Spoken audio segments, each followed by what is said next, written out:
कलमा शहादत। रुको जरा, देखो तुम्हारे वालिद ने मुझसे 20 लाख रुपए कर्ज लिए थे। जब तक तुम मेरे पैसे वापस नहीं कर देते तो मैं इस मैयत को नहीं दफनाने दूंगा। क्या 20 लाख रुपए? लेकिन वालिद साहब ने तो हमें इसके बारे में कोई वसीयत नहीं की थी। हाँ बिल्कुल, अगर ऐसी कोई बात होती तो वालिद साहब हमें इसके बारे में जरूर बता के जाते।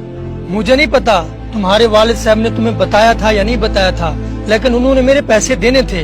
ये लो सबूत।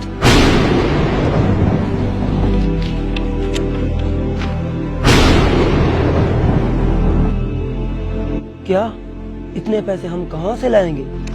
अरे भाई साहब, पहले हमें मैयत को दफनाने दें, उसके बाद आपके जितने भी पैसे होंगे हम आपको लौटा देंगे। हरगिज नहीं, जब तक मेरे पैसे नहीं मिल जाते तो ये मैयत यहाँ से आगे नहीं जा सकती।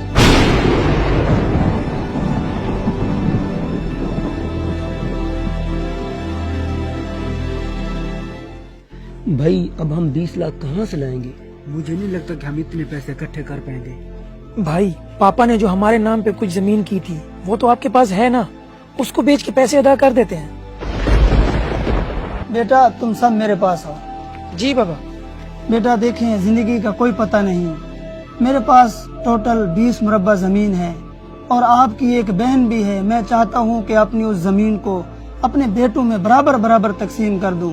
ये ना हो कि मेरे मरने के बाद तुम्हारी बहन अपना हिस्सा ले जाए और हमारे खानदान से जमीन बाहर चली जाए। मैं नहीं चाहता कि हमारी जमीन हमारे खानदान से बाहर चली जाए, इसलिए मैं अपनी सारी जमीन तुम चारों के नाम कर दूं। हाँ भैया, वो जमीन तो मेरे पास है, लेकिन आपको तो पता है मेरे घर के हालात का। मैं वो जमीन नहीं बेच सकता। और मैंने भी उस जमीन पर अपना नया कारोबार शुरू करना है। माफ करना, मैं भी नहीं बेच सकता।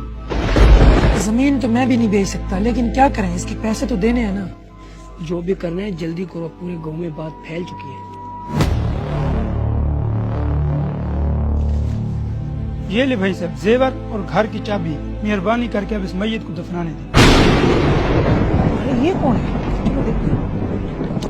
अरे भाई आप कौन है और ये जेवर किसने दिया है?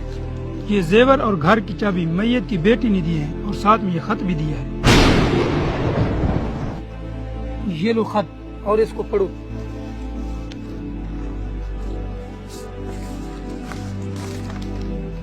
भाई मैं इस मैयत की इकलौती बेटी हूँ। खुदा के लिए मेरे पापा की मैयत को दफनाने दे।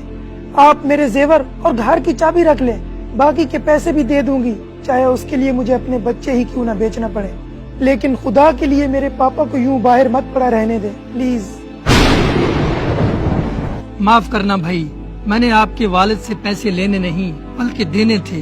वो मेरे बहुत अच्छे दोस्त थे। उन्होंने मरने से पहले वसीयत की थी कि मेरे बेटों को इस तरह आजमाना, जो बेटा मुझसे सबसे ज्यादा प्यार करता होगा ये 20 लाख रुपए उसे दे देना। उसे क्या खबर थी वो बेटे नहीं बल्कि प्यार करने वाली बेटी होगी। किसी ने सच ही कहा था, बेटे तो बाप की जायदाद के वारिस होते हैं और बाप के प्यार की वारिस तो सिर्फ बेटियां ही होती हैं। अफसोस आजकल हमारे मुआशरे में बेटियों को विरासत से महरूम रखा जाता है। उनका कसूर सिर्फ इतना है कि वो बेटियां हैं। अगर मैसेज अच्छा लगा हो तो एक शेयर जरूर कर दें।